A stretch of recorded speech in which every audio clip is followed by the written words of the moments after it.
마태복음 3장 13절에서 17절의 말씀을 읽습니다.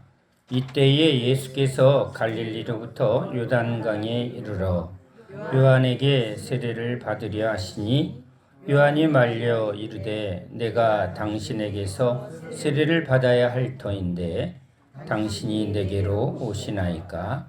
예수께서 대답하여 이르시되 이제 허락하라. 우리가 이와 같이 하여 모든 의를 이루는 것이 합당하니라 하시니 이에 요한이 허락하는지라.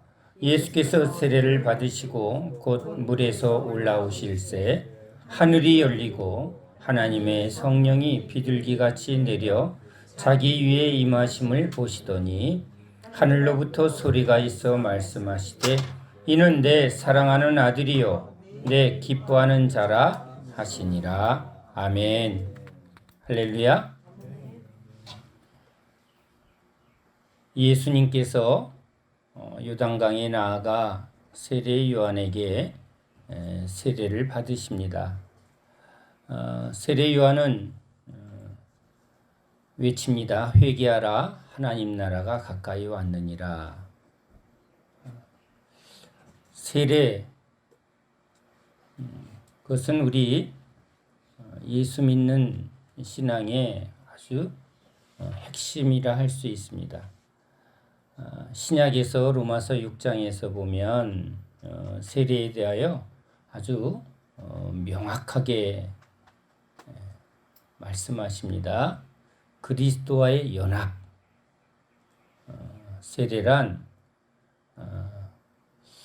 구약에서는 홍해바다를 건너는 것이 세례라고 우리에게 말씀하십니다. 고린도전서 10장 1절에서 2절에 형제들아 나는 너희가 알지 못하기를 원하지 아니하노니 말을 참 두 번 꽈서 그렇죠. 뭐 이런 말이에요. 쉽게 나는 너희가 알기를 간절히 원하는데 우리 조상들이 다 구름 아래에 있고 바다 가운데로 지나며 모세에게 속하여 다 구름과 바다에서 세례를 받고 자 이것이 출애굽했던 이스라엘 백성들이 홍해바다를 지나며 그리고 광야의 여정 속에 구름기둥으로 불기둥으로 하나님이 이스라엘과 함께 하는데 그것이 세례라는 거예요. 홍해바다를 가르는 것도 하나님이 역사하셨죠. 성령으로 지금 모세의 지팡이를 통해서 성령 하나님이 역사하니까 바다 가운데 이 바다는 바다에서 옛뱀 용이 나오는 것 그러니까 사망 권세를 말합니다. 바다는 빠져 죽는 곳입니다. 그러니까 우리가 바다를 지나갈 때 깊은 바다를 보면 본능적으로 두려움을 갖습니다. 얕은 개울물을 보면 무슨 생각이 들죠? 빠져 죽을까 두려워하지 아니하니까 야 여기서 물장구 치고 놀자 이렇게 즐거움이 오는데 물이 참 맑구나. 그런데 깊은 바닷물을 보면 왜 두려움이 올까요? 빠져 죽을까 봐. 그러니까 죽음에 대한 두려움 이 바다가 우리에게 지금 우리가 그곳에 빠지면 죽음이 있는 사망의 바다라는 것이죠. 그 사망의 권세를 가진 사단이 그 바다에서 나오매 계시록에서 그렇게 표현을 합니다. 그러니까 우리 성경적인 관점에서 바다는 그냥 해수욕하는 곳이 아니라 바로 사망의 바다.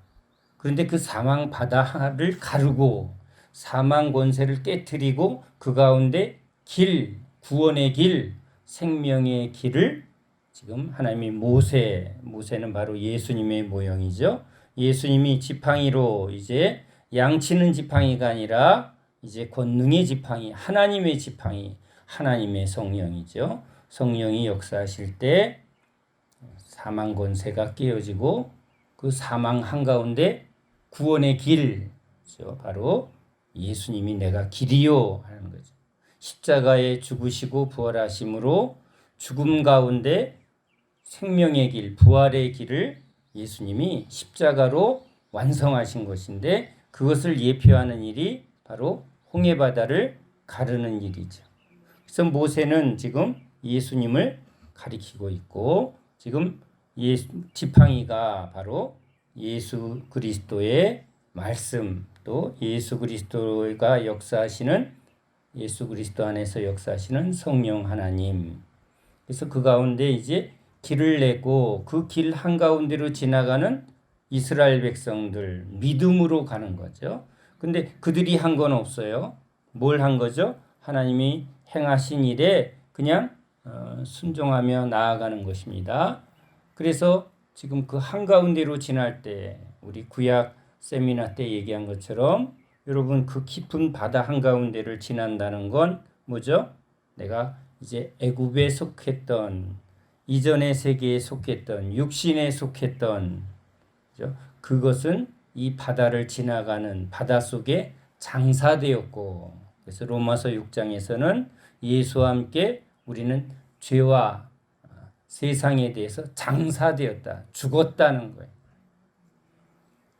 그것은 우리 기독교만의 고백이 아니라 종교를 갖는 우리 불교 신자들도 제가 여승 비구니들이 한번 뵌 적이 있는데 가족을 버리고 이제 출가를 할 때 가족들에게 그렇게 말한답니다. 나는 죽었다고. 아예 빈 무덤을 만들어 놓고 난 여기 묻혔다. 나 찾지 마라 하고 머리 깎고 비구니가 된 분의 이야기를 들은 적이 있습니다. 여러분 그들이 이렇게 머리를 깎고 또 출가 어떻게 보면 가정을 버리고 세상을 버리고 진리를 도를 깨닫기 위해서 그들이 행하는 그 의식 안에 뭐가 있는 거죠? 이게 세상에 대하여 난 죽었다고 지금 가족에게 말합니다. 그러니까 예수님께서 나를 따라오려거든 부모나 처자나 전답이나 다 버리고 나를 따라오너라 하시는 그 말씀이 지금 이 출애굽한 백성들이 이제 애굽의 모든 아파트 버리고 그렇죠? 땅도 버리고 지금 떠나는 것입니다. 그런데 단순히 장소적 이동이 아니라 그 바다를 건널 때 나의 옛사람은 이 바다에서 죽었습니다. 그것을 지금 예표하는 일이죠. 근데 이스라엘 백성들은 지금 장소적으로는 이동했는데 아직 예수님의 십자가를 경험하지 못했으니까 계속 어디를 돌아봐요? 애굽을 자꾸 돌아봅니다. 자, 그래서 지금 이 홍해 바다를 바다 가운데로 지나간 일을 우리 고린도전서에서는 세례를 받았다 이렇게 말합니다. 그런데 이 고린도전서에서 또 하나 구름과 바다에서 구름은 뭐죠? 하나님이 이스라엘과 함께할 때 하나님의 임재를 나타내는 게 바로 구름입니다. 그러니까 지금 이스라엘 백성들이 광야 한가운데서 계속 하나님이 구름으로 보호하시고 그러니까 성령의 은혜 안에 있을 때 지금 그 은혜는 뭐죠? 광야의 여정은 세례의 과정이라는 거예요. 세례란 뭐죠? 장사되는 거예요. 그러니까 지금 그 길은 광야의 길은 십자가의 길이죠. 세상에 대하여 죽고 육체에 대하여 죽고 정과 욕심에 대하여 죽고 이제 내 중심이 아니라 이스라엘 중심, 하나님 중심. 내가 철저히 죽어지는 것입니다. 그러니까 그리스도인은 내가 내 가족이라는 이런 개인주의와 가족주의와 그리고 육신적인 이 땅에 태어난 어떻게 보면 이 땅에 속한 것을 자꾸 말하는 사람은 세례받은 사람이에요? 세례받지 않은 사람이에요? 세례받지 않은 사람이에요.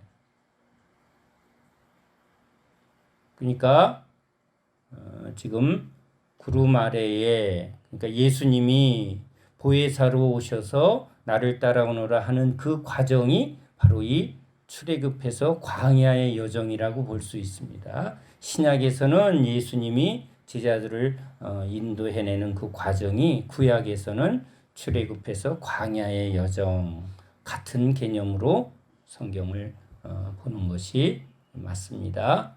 자, 이것이 세례입니다. 세례는 결국은 뭐죠?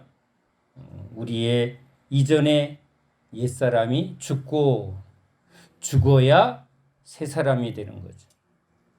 죽지 않으면 새 것을 받지 않습니다. 제가 다시 한번 우리 대한민국은 하나님이 참 사랑하는 민족이라는 것을 우리 문화 속에 발견합니다. 두꺼봐 헌집 주께 새집다오. 원래는 뭐죠? 예수님 헌집 주께 새집. 여기 집이라는 건 우리의 몸을 말하는 거예요. 그러니까 예수님을 모르니까 지금 사단이 거기다 뭘 갖다 놨어요? 두꺼비라고 싹 바꿔놓은 거예요. 그런데 원형은 뭐죠? 이제 우리는 이제 아이들에게 놀이를 하나 가르쳐야 됩니다. 어떻게 해요? 예수님 헌집 주께 새집 다오. 야, 기가 막힌 동요입니다.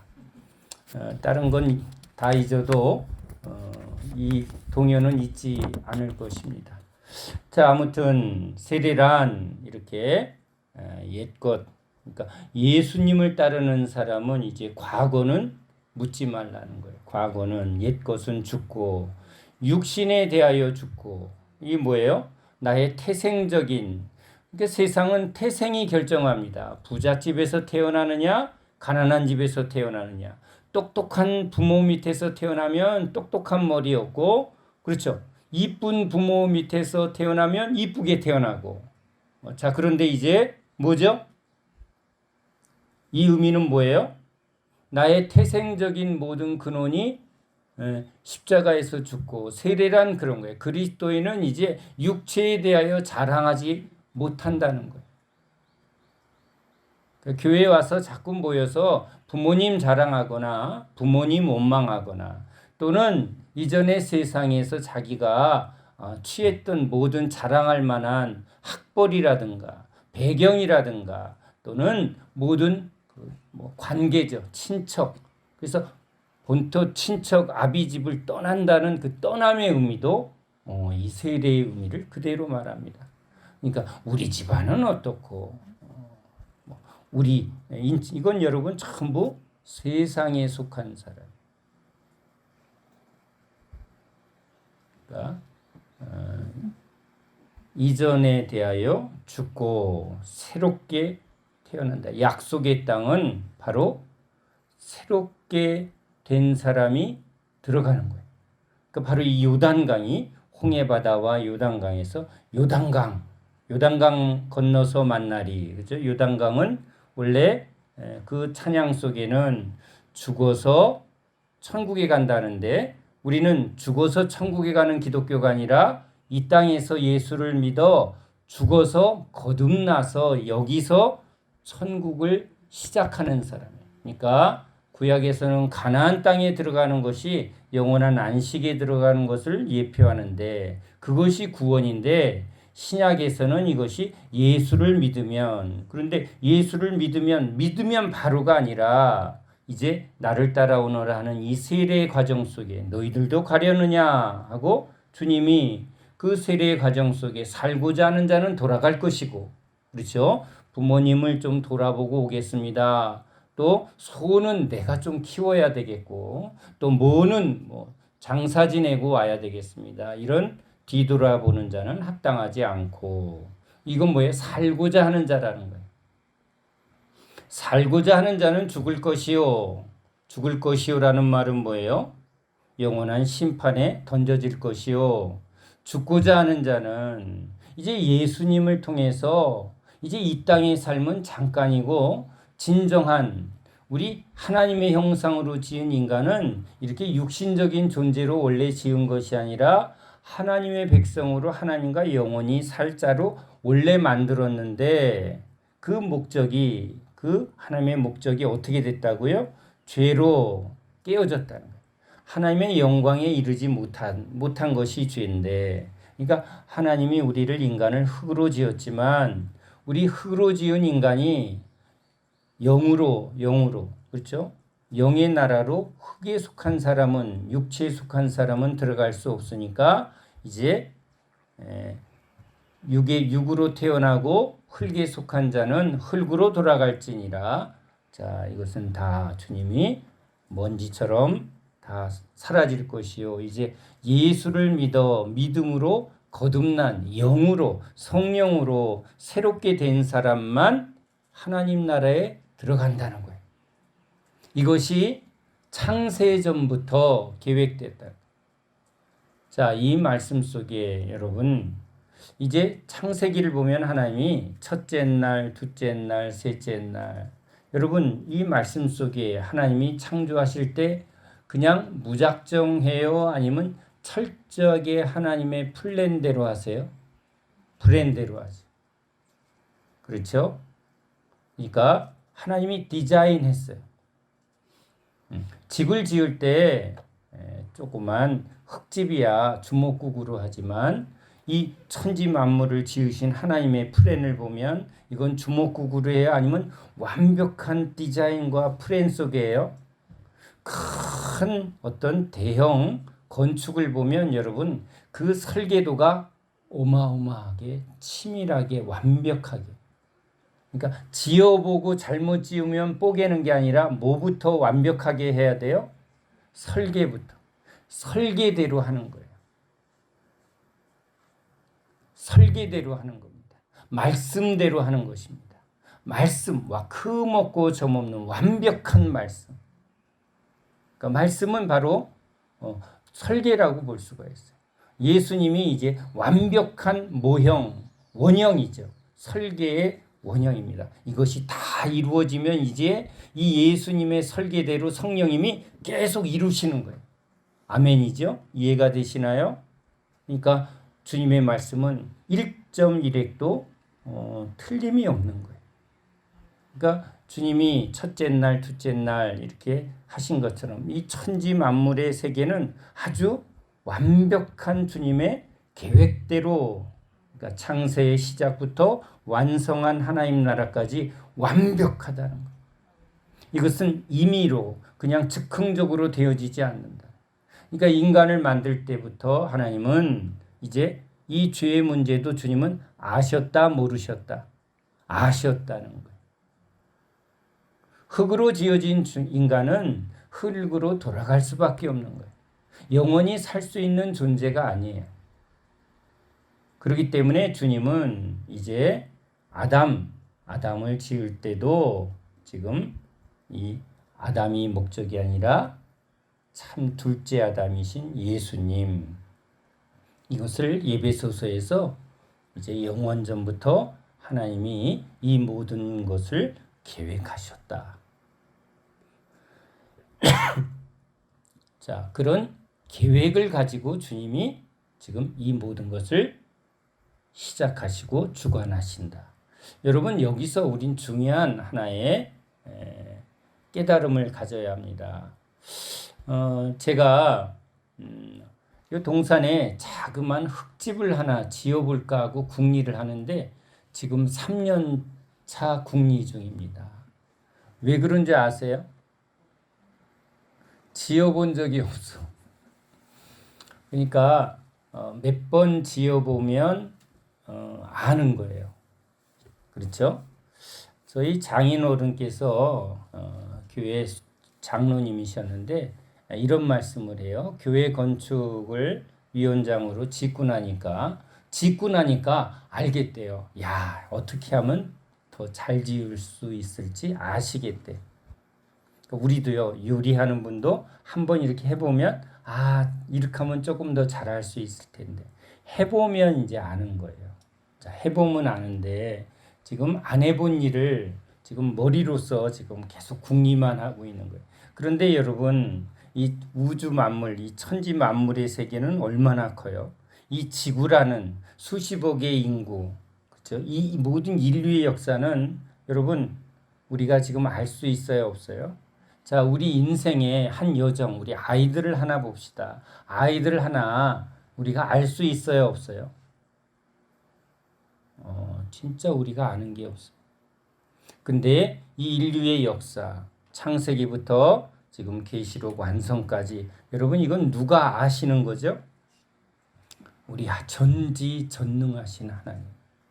자, 여러분 이 하나님의 구원과 완성의 세계, 한갓 인간 자기 인생도 모르는데 자기 마음도 모르는데 내가 알아야 하겠습니다. 알아야 믿겠습니다. 이 말이 얼마나 부조리인가.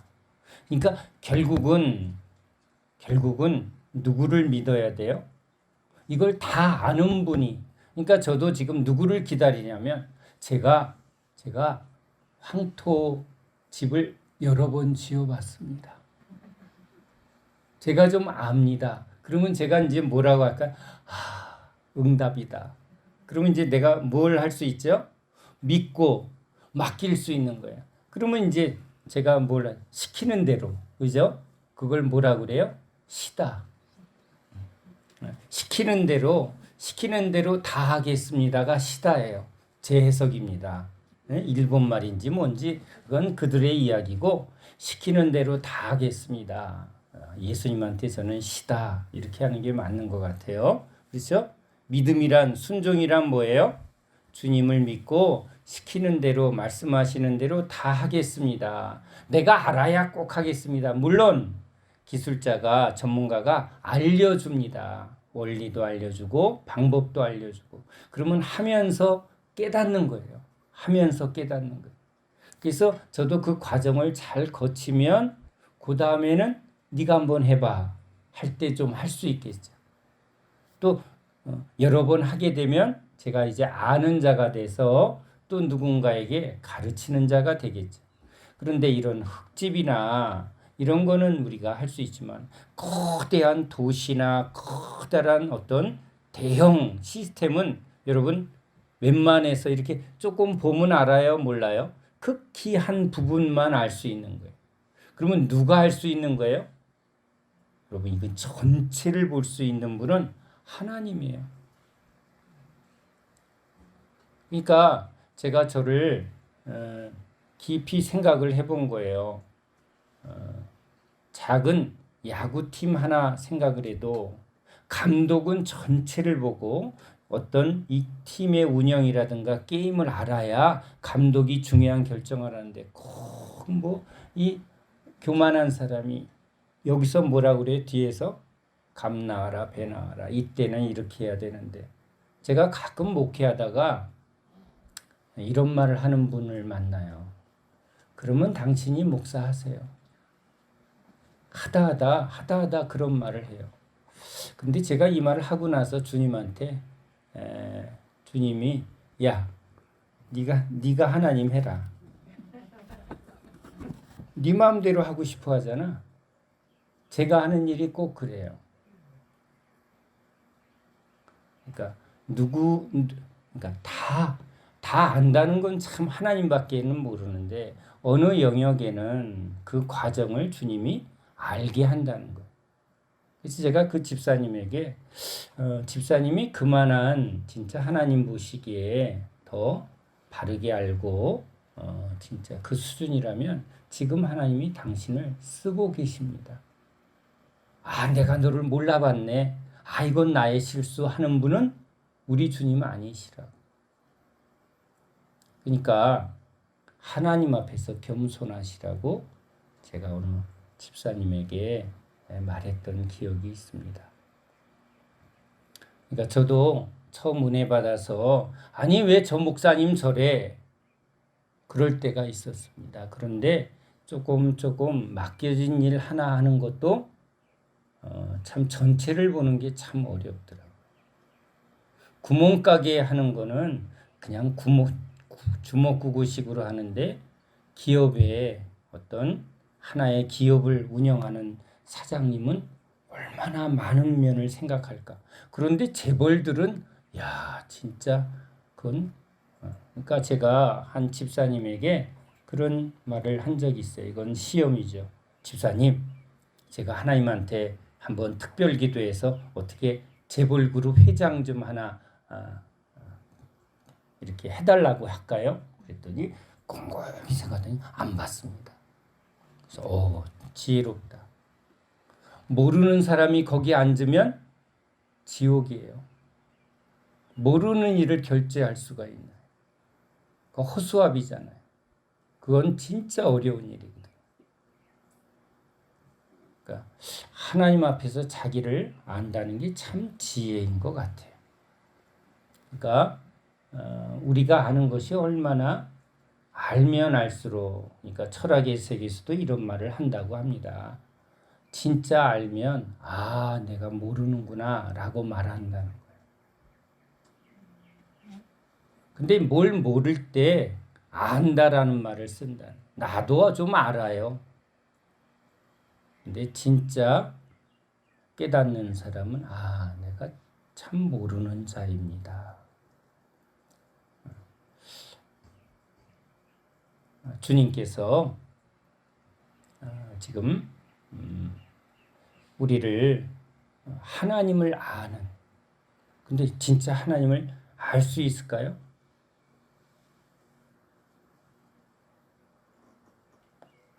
알게 하려고 오셨어요. 그런데 알면 할수록 주님, 나는 성도 중에 가장 작은 자입니다 라고 고백하는 바울의 고백은 진짜 하나님을 알 때, 우리도 여기 이 좁은 땅에서는, 그렇죠, 동네에서는 동네 멍멍이도 여긴 내 구역이야 꼭 그러는 것 같아요. 내 구역에서는 우리가 좀 아는 것 같다고 행동을 하는데, 이제 넓은 세상에 가보면 참 우리가 얼마나 작은 자인지를 알겠죠. 그런데 여러분, 이 지구라는 이 안에서도 우린 진짜 너무나 작은 한 부분 속에 살아가는데, 우주의 영역 안에 가보면 우린 뭐라고 말할 수 있을까요? 하나님이 은혜를 베풀 때 이런 은혜를 주신다고 합니다. 기도회에 참여하신 분이 갑자기 옆에 엄청 크신 분이 서 있다는 걸, 그게 눈을 떠서 도대체 누가 옆에 서 있길래, 근데 눈을 뜰 수 없게 하시더래. 그런데 알 수 있었대요. 어마어마하게 크신 분. 어떤 분은 그것을 이렇게 고백도 하더라고요. 지구를 발 위에 이렇게, 지구를 발 밑에 두신 하나님을 느끼게 했다는 거예요. 믿거나 말거나 얼마나 큰 분인가를 조금 맛보는 거지. 그래서 보좌에 앉으신 주님의 그 옷자락이 그 측량이 된다고 써 있어요? 측량이 안 된다고? 측량이 안 된다. 우리가 지금 그 하나님의 은혜 앞에 지금 부름을 받습니다. 그러면서 하나님 앞에서 지금 하나님을 알면 알수록 우린 사람들을 보며 내가 너보다 키가 크고, 내가 너보다 똑똑하고, 내가 너보다 이쁘고, 내가 너보다 잘났고, 내가 너보다 많이 가졌고 이루고 사는, 도토리 키재기라는 표현이죠. 도토리끼리 이렇게 말하는 거예요. 그런데 여러분, 이 숲 가운데 도토리는 참 얼마나 작은 건데 그러고 있다는 거예요. 우리가 그러고 있다는 거예요.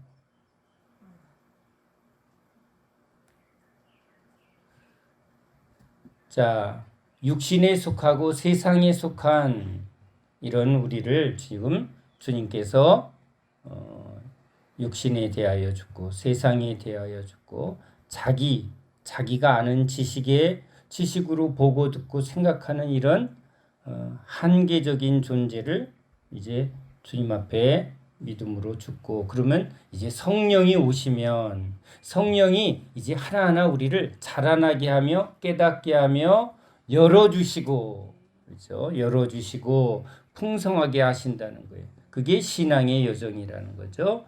그리스도의 넓이와 높이와 깊이를 주님이 이제 하나하나 우리에게 열어주신다는 거예요. 열어주신다. 하늘이 열리고, 물론 현상적으로 어떤 위로부터 부어주시는 그 표현이 하늘이 열리고죠. 그렇죠? 하늘은 늘 열려 있습니다. 그런데 여기서 하늘이 열리고 에바다. 어떻게 보면 우리에게 향하신 하나님의 은혜가 이제 컨택트, 그렇죠? 믿음을 통해서 연결이 되는 거예요. 여러분, 전원이 연결이 돼야 전기가 공급이 돼요. 전원이 연결이 되지 않은 모든 전자제품은 지금 움직입니까? 안 움직입니까? 안 움직입니다. 그래서 죽은 자라. 자, 배터리로 이렇게 움직이는 것 같지만 배터리의 수명에 따라 곧 멈춥니다. 멈추면 죽은 거죠. 인간을 그렇게 표현할 수 있습니다. 그러면 여러분, 지금 전기가 연결이 되는데 지금 전기는 볼 수 있어요? 없어요? 전기는 볼 수 없어요. 우리가 자꾸 하나님 보여주세요. 성령을, 그래서 물론 전기로, 불로, 바람으로 표현되어 있지만 그거는 볼 수 있는 영역은 아니라는 거예요. 근데 뭘로 알 수는 있죠? 지금 이 선풍기가 막 움직이니까 이게 뭐죠? 아, 성령이 일하시는구나. 그렇죠? 전기가 지금 작동하고 있구나. 그러면 우리를 통해서 성령이 지금 일을 하실 때 이제 성령이 우리에게 임하면 뭐에 대하여? 죄에 대하여. 제일 중요한 고백이에요. 회개하라. 회개하라. 그렇죠? 주님은 회개하는 분이에요. 그러니까 성령이 임하면 이제 뭐가? 회개가 임해요. 회개가.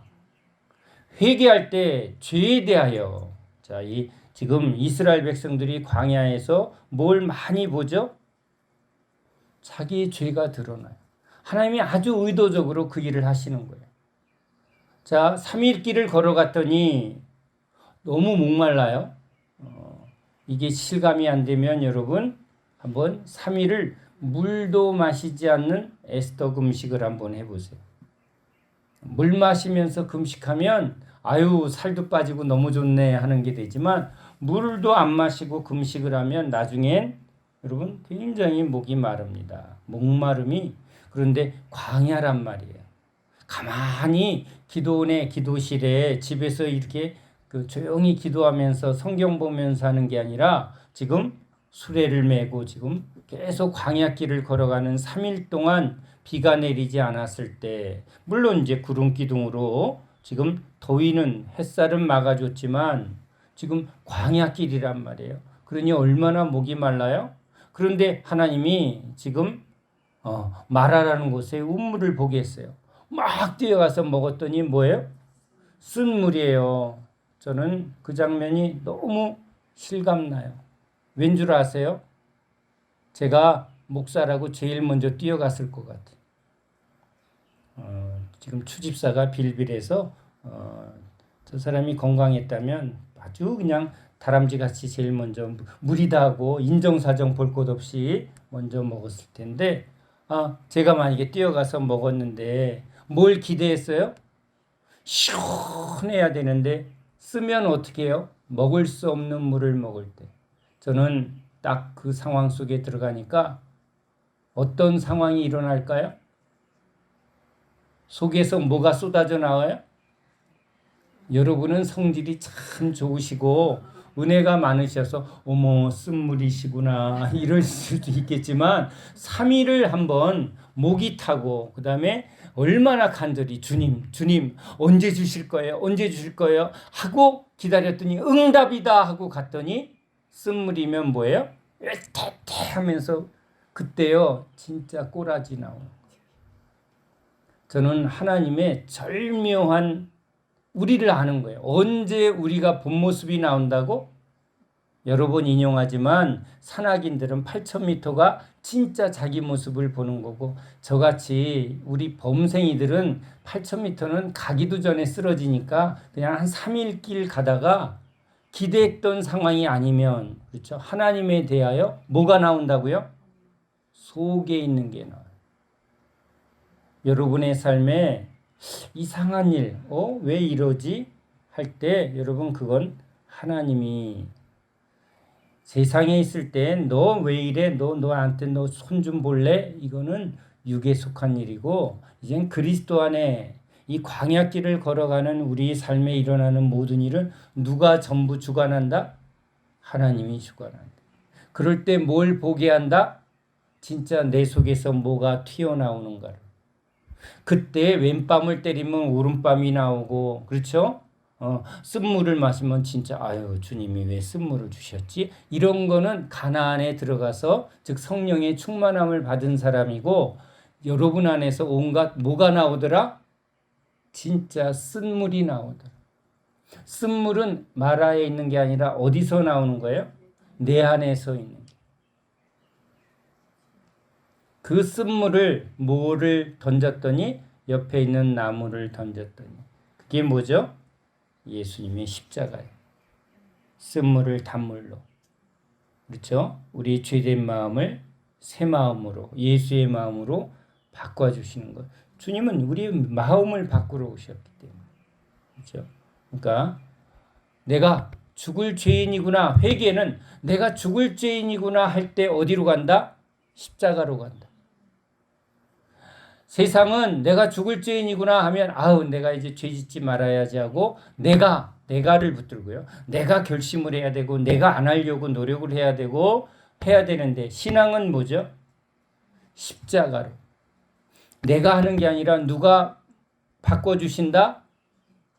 예수님이 바꿔주신다. 문둥병에 썩은 것을 완전히 새 살로 바꾸는 것처럼 눈이 없는 눈을 새 눈을 넣어주시는 것처럼 내 마음을 예수 그리스도의 마음으로 새 마음으로 바꿔주시는 분, 성령의 마음으로, 그렇죠? 성령의 은혜를 알고 그리스도를 추구하게 되고 주님을 기뻐하는 이런 마음을 우리에게 주시려고. 그러니까 내 마음은 원래 뭐예요? 내가 결심했다가 또 3일 만에 또 뒤집어졌다가 이건 내 마음이지. 그러니까 걸레는 빨아도 걸레예요. 내 마음은 깨끗게 해봐야 또 내 스타일이 나온다 안 나온다? 나온다. 그래서 주님이 그냥 용서하러 오신 분이 아니라 뭘 바꿔주려고? 새 마음. 여기 프로그램, 컴퓨터가 구형이면 프로그램을 여러분 여기다가 새 거를 가를 때 어떻게 해요? 옛 프로그램을 싹 지우죠. 그 다음에 새 프로그램 바뀌어야 업그레이드 되는 거예요. 우리 마음을 옛 마음을 그냥 죄만 용서해서 업그레이드 돼야 안 돼요. 계속 여러분 우리는요. 우리 스타일이 나오게 돼 있어요. 우리 수준에서 벗어날 수 없는 거예요. 죄 짓고 용서받고 죄 짓고 용서받고 그건 흡혈귀고요. 흡혈귀. 그렇죠? 주님 빨대 꽂고 죄 짓고 용서받고 죄 짓고 용서받고 그건 십자가가 아니에요. 그걸 반복하는 게 율법이에요. 그래서 죄 지면 어디로? 이제 양의 피를 잡아서 용서받고 또 죄 지면 또 가서 용서받고 우리도 주일날 그렇죠? 죄 짓고 회개합시다. 용서받고 그런데 우리 안에 예수의 마음은 뭐예요? 아버지의 뜻을 행하려 하고 그렇죠? 하나님이 기뻐하는 것을 즐거워하는 것. 죄는 미워하고 하나님을 즐거워하는 이런 마음, 이런 성향, 이것이 주님이 우리에게 주시는 새 마음. 그렇죠? 이게 성령의 역사죠. 성령의 역사. 자, 그래서 지금 세례 요한이 말합니다. 나는 물로 세례를 주거니와. 물로 세례를 주는다는 건 뭐예요? 죄지면 씻고 죄지면 씻고 더러워지면 씻어내고 더러워지면 씻어내고. 그런데 이제 성령으로 여기 아주 의도적으로 불과 성령으로 그죠? 성령과 불로 세례를 줄 것이요.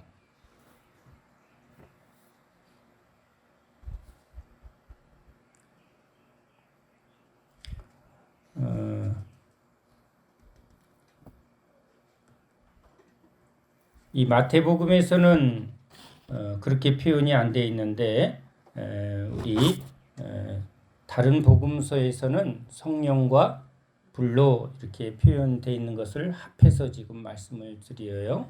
자, 성령 세례를 받고 불 세례를 받는다는 게 아니라 성령이 우리에게 오시면 어떤 역할도 한다? 불같이 성령이 오시면 불은 심판, 소멸하는 거예요. 죄를 싹 소멸해 버리면 죄에 대하여 이제 주님이 묻지 않겠다. 기억하지 않겠다. 그러니까 물로 씻는 것과 지금 더 강력한 성령의 역사라는 거예요. 그래서 우리 주님이 우리를 용서하시면 주님이 기억도 나지 않게 하신다. 그러니까 우리가 은혜 받으면 어떤 은혜가 있어요? 성령이 임하면 이전 것에 대하여 다시 기억하지 않게 하는 거예요. 과거를 집착하지 않게 하고 과거를 붙들지 않게 하는 게 성령의 역사예요.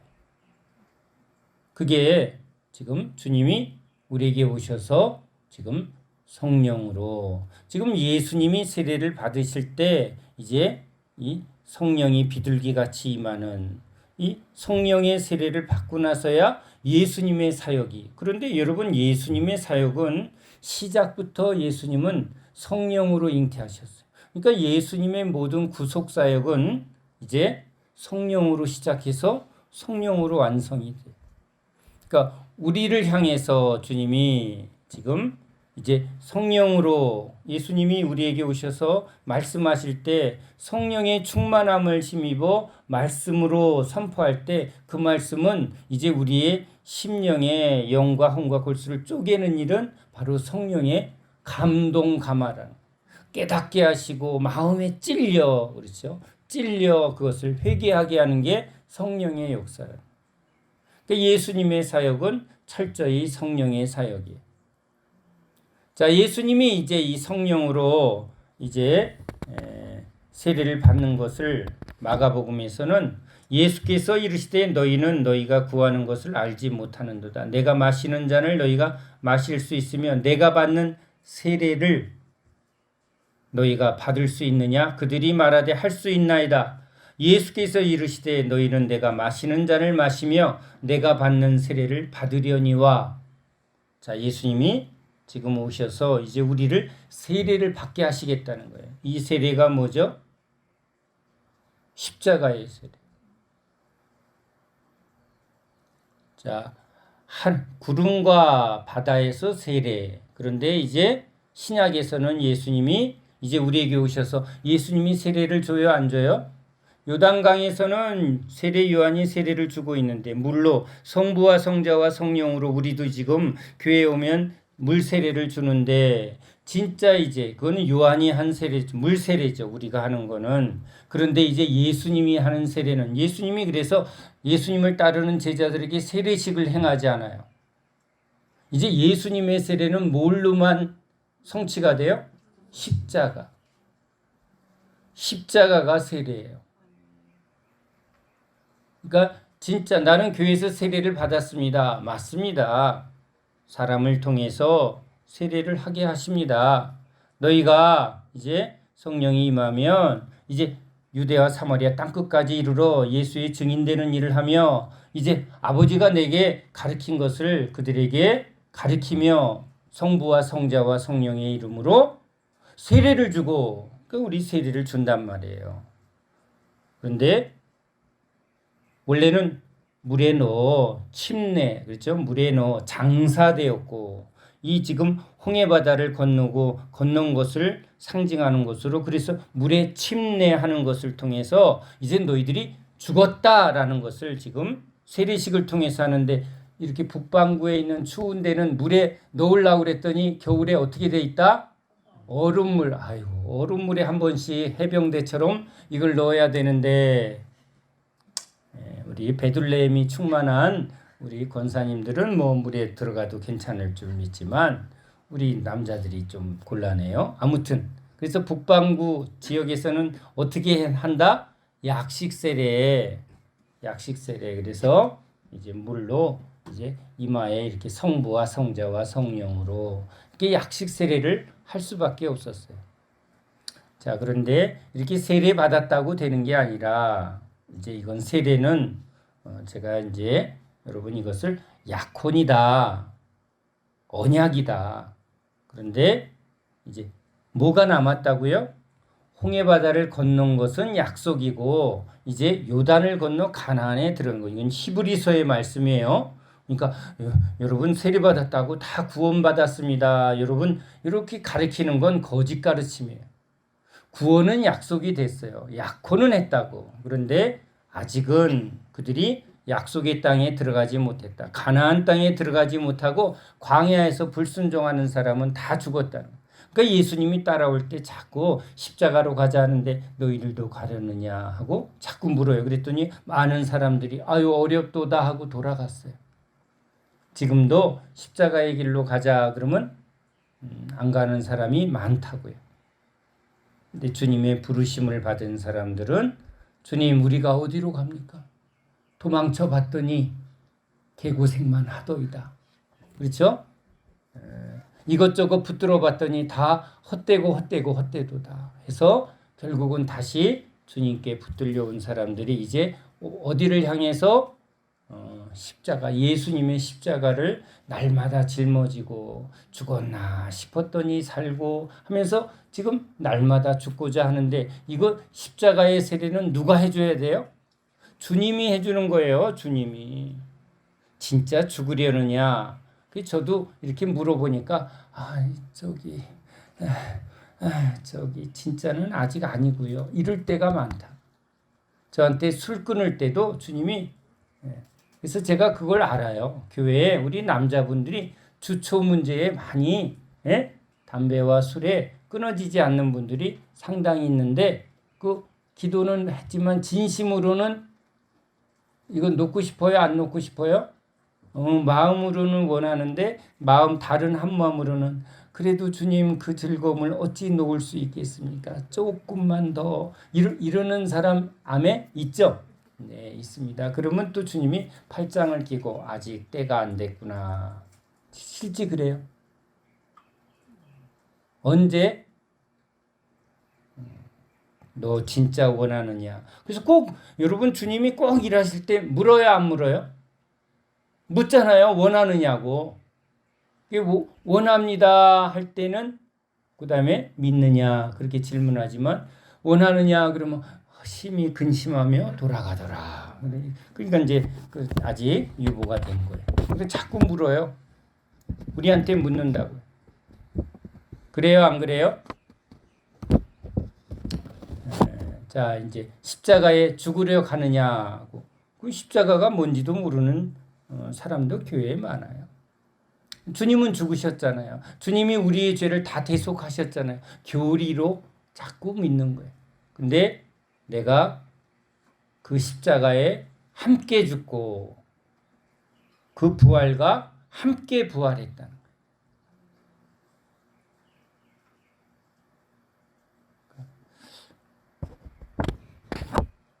자, 이것이 주님이 이 세례에 대하여 우리에게 말씀하셨는데 지금 예수님이 이제 세례를 받으심으로 지금 예수님은 우리의 본이 되신 분이니까 이제 우리도 이제 어떻게 하게 하시려고 저 성령의 세례를 받게 하려고. 그러니까 예수님을 믿는 사람에게는 예수님이 하신 일을 우리에게 하게 하고, 그러니까 예수님이 성령의 충만함을 힘입어 하나님 나라를 선포하시고 하나님의 뜻을 이루어 가신 것처럼 우리도 성령 충만을 받게 되면 예수님이 하신 일을 하게 하시고 그 사역을 우리에게 감당하는 거예요. 그래서 구약에서도 우리 왕과 선지자 제사장 이거 다 예수님의 사역에 주님이 이제 택한 사람들에게 그 모형을 왕에게 제사장에게 선지자에게 그들에게 기름 부어 이건 뭐죠? 성령을 붓는다는 하나님의 약속이에요. 그러니까 성령이 임하면 그 성령이 예수님의 왕 되심을, 예수님의 제사장 되심을, 예수님의 선지자 되심을 이제 성령께서 하게 하시는 거예요. 그래서 우리 교회에서는 보통 목사들에게 기름 부은 종이라는 표현을 하는데 꼭 목사에게만 기름 부는 일을 하지 않습니다. 예수님을 믿는 자마다 주님은 성령을 주기를 원하시는데 성령을 주시는 것은 이제 우리를 우리를 무슨 뭐 권능을 행하고 우리가 뭐 유명한 사람이 되고자 하는 게 아니라 예수님이 하신 일을 우리가 계속 그 남은 십자가의 은혜를 계속 이어받게 하려고. 그렇죠? 왕과 제사장과 선지자 사역을 우리로 하여금 계속 이어가게 하려고 주님이 이제 택한 자를 이제 부르셔서 그 기름 부음을 행하시는 것이죠.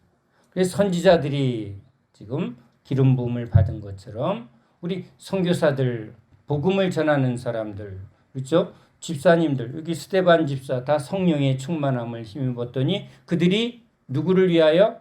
하나님을 위하여, 하나님의 영광을 위하여 죽음도 두려워하지 않고 아무도 자기 것이라 주장하지 않고 그렇게 사는 이유는 뭐예요? 성령의 충만함을 힘입었기 때문에 그렇게 살게 되었다고 성경이 증거하고 있는 거예요. 그렇죠? 이게 주님의 플랜이에요. 주님의 플랜. 그래서 여기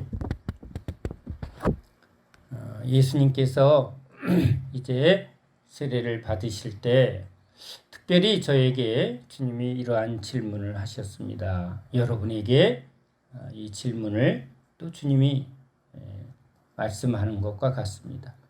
내가 왜 세례를 받느냐? 한 번도 생각해 보지 않았어요. 예수님은 당연히 세례를 받으셨으니까 한 번도 저는 생각해 보지 않은 내용이지만 주님께서 저에게 질문하셨어요. 내가 왜 세례를 받는 줄 아느냐? 신학교 때 이렇게 배웠어요. 우리의 본이 되게 하시려고. 그거 말고 주님은요, 의외로 우리의 정답을 별로 즐거워하지 않아요. 제가 그걸 해보니까, 질문을 해보니까 우리 우건사님한테 질문하면 우건사님은 항상 정답 권사님이에요. 오직 예수님이에요. 그거 말고요. 제가 그럴 때가 있어요. 그러니까 주님께서 똑같이 그거 말고 모르겠어요. 그랬더니 주님께서 저한테 이렇게 어린아이처럼 비유로 가르칩니다. 자, 우리 여러분 베드로는 어느 학교 출신인 것 같아요? 갈릴리 초등학교. 중학교까지 나왔을까요? 초등학교나 중학교까지 나왔을 것 같아요. 그렇죠? 응? 중퇴. 그리고 지금 어부예요. 자, 요한은 어때요? 요한은 집안도 좀 괜찮은 것 같아요. 그렇죠? 집안도 괜찮고 성격도 괜찮고 근데 머리는 되게 좋아 보여요? 그렇진 않아요? 그냥 중간인 것 같아요. 그래서 그냥 서울 근교에 있는 대학교 아니면 뭐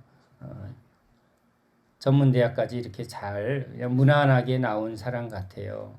근데 바울은 어때요? 서울대 법대 수석으로 이렇게 보여요. 되게 똑똑해 보여요. 그렇죠? 여러분 이 세 사람이 이 세상에서 이렇게 살아가면 그 삶은 어떻게 될까요?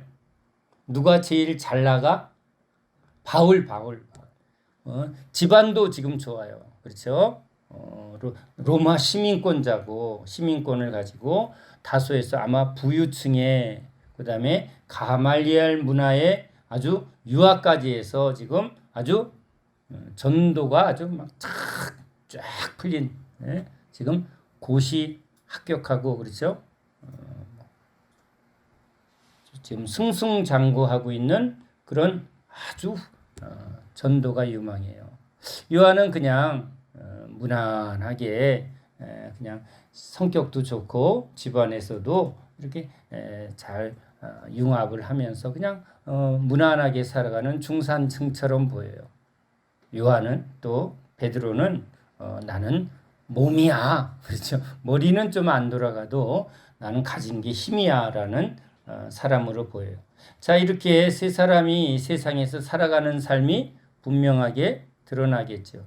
그런데 예수님께서 이제 세례를 저한테 가르치시면서 예수님은 이 땅에 오실 때 달란트로 비유하면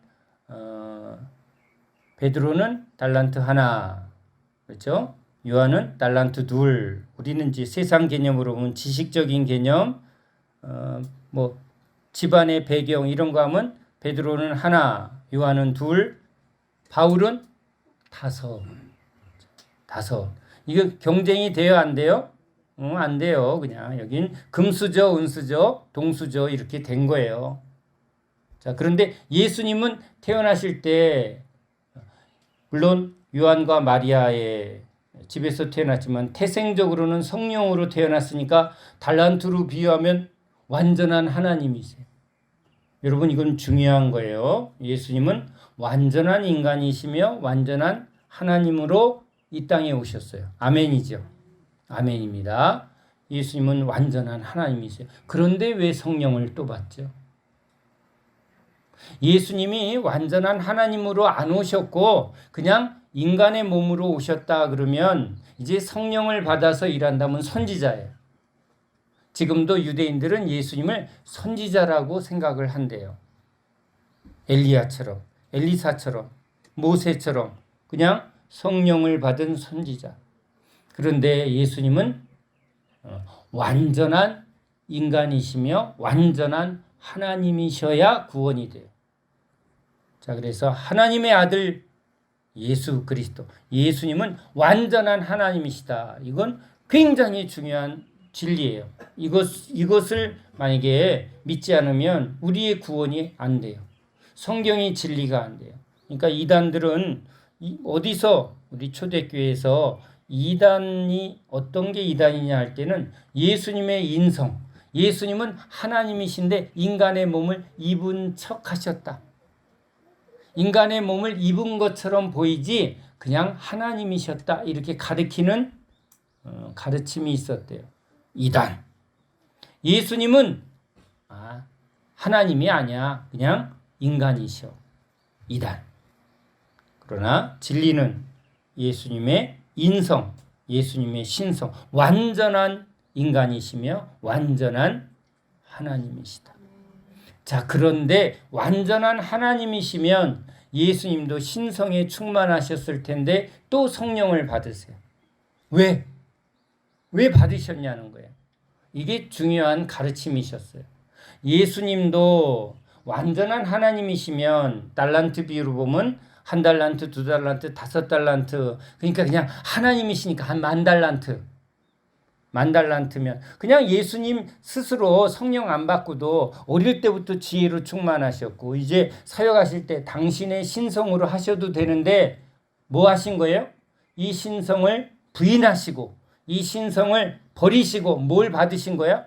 성령으로 사셨어요. 그것은 뭘 의미하냐면 이제 베드로나 요한이나 바울이나 각각 자기가 받은 달란트, 태생적으로 가진 달란트를 다 버리고 이것으로 사는 걸 다 버리고 다 성령으로, 베드로도 성령으로, 요한도 성령으로, 바울도 성령으로, 예수님도 성령으로. 자, 이제 동일한 예수 믿는 모든 사람들은 예수님처럼 자기를 부인하고 육신적이고 자기가 태생적으로 가져왔던 모든 것을 다 버리고 무엇으로만 산다?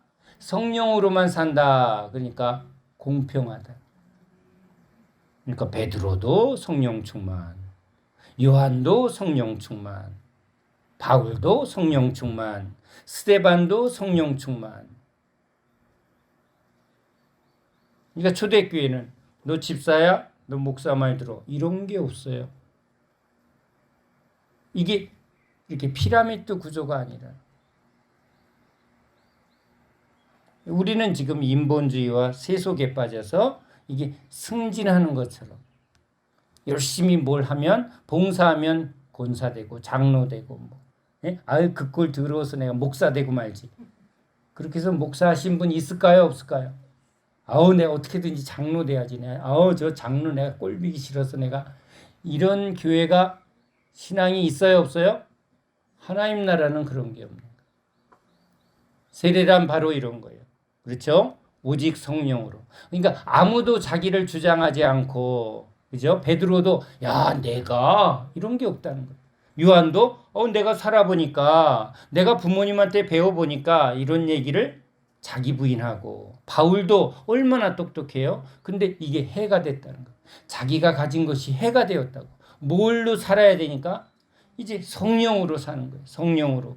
그러니까 다 똑같이 오직 성령으로. 이게 하나님 나라예요. 아멘이죠?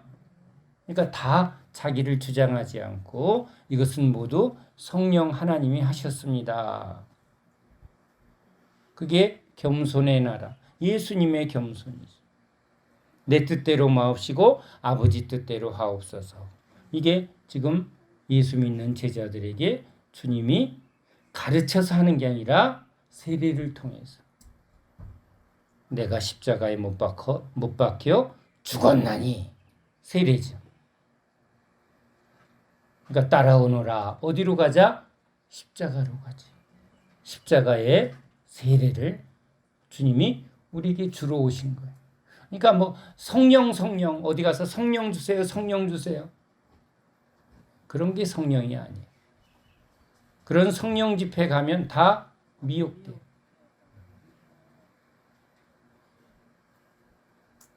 성령이 임하면 오직 아버지의 뜻을 행하고, 또 성령이 임하면 주님이 다 말씀하신다. 그건 사단이 하는 거예요. 사도 바울이 선교 갈 때 그냥 다 주님이 말해요? 아니면 자기 안에 성령이 이렇게 깨닫게 하시는 대로 지금 주님이 모든 것에 지금 주님이 주가 되셔서 그냥 깨닫게 하세요. 근데 중요한 때는 뭐가 임해요? 지금 마게도냐로 가라. 그죠? 아시아로 가려고 했더니 마게도냐로 가라. 그때 성령이 말해요. 그러니까 중요한 때에 말씀하시지 그냥 아무 때나 말하지 않아요. 집안에서 애 키울 때 다 일일이 어릴 때는 그럴 수 있어요. 그런데 신앙은 그렇게 하는 게 아니에요. 거짓 가르침이 있어요. 뭐든지 다 성령이 말한다. 거짓 가르침.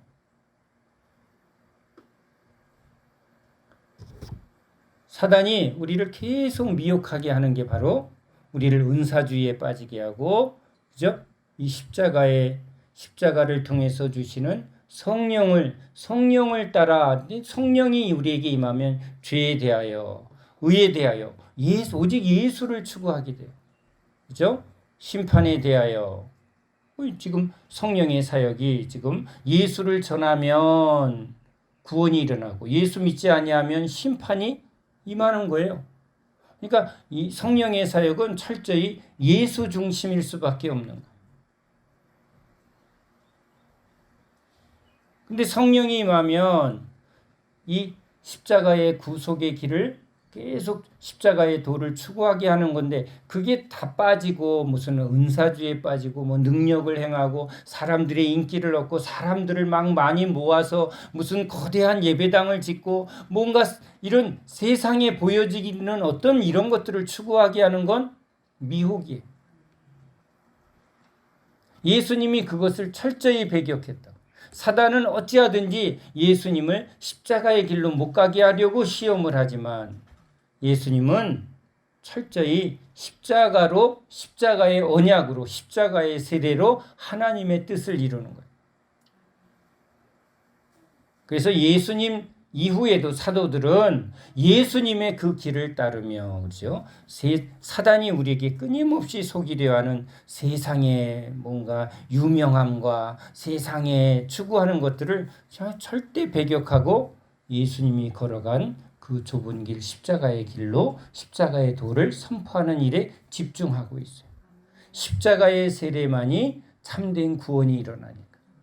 십자가의 세례를 통과할 때만 성령이 임하면 이제 여기 초대교회에 일어났던 아무도 자기 것이라 여기지 아니하고 서로를 위하고 하나님의 뜻을, 하나님의 사랑을, 그게 이루어지는 거예요.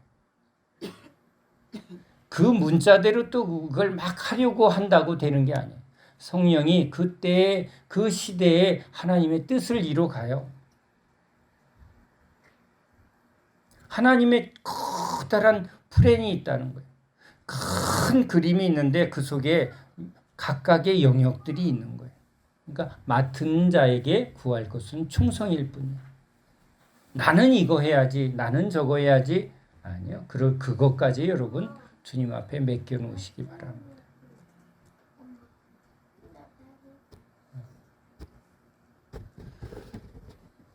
주님의 사역은 성령의 충만함을 통해서 시작이 되어집니다.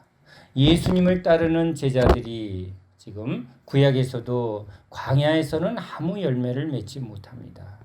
광야의 본질은 이스라엘 백성들이 잘 죽는 것입니다. 죽고 거듭난 사람들이 가나안에 들어갑니다. 가나안에서 이제 거듭난 세대들이 뭘 하죠? 영적 승리를 합니다. 하나님 나라를 이루어갑니다. 이제 예수님을 따라가는 제자들이 열매를 맺질 못합니다. 은사를 행해도 뭘 해도 아직 그들은 육적이기 때문입니다. 그런데 사도행전으로 넘어가면서 마가의 다락방에서 성령 충만이 임하고 나니까 이제 그들이 뭐예요? 예수님이 하신 일을 하고 하나님의 뜻을 이루어갑니다. 열매를 맺어갑니다. 제자들을 그들이 제자가 되고 제자를 또 삼아서 하나님의 뜻을 이루어가는 것을 봅니다. 그것이 주님의 방법이요. 주님이 우리에게 열어놓으신 구원의 길이고 제자의 길이고 십자가의 길인 줄로 믿습니다. 듣고 깨닫는 저와 여러분 되시기 바랍니다.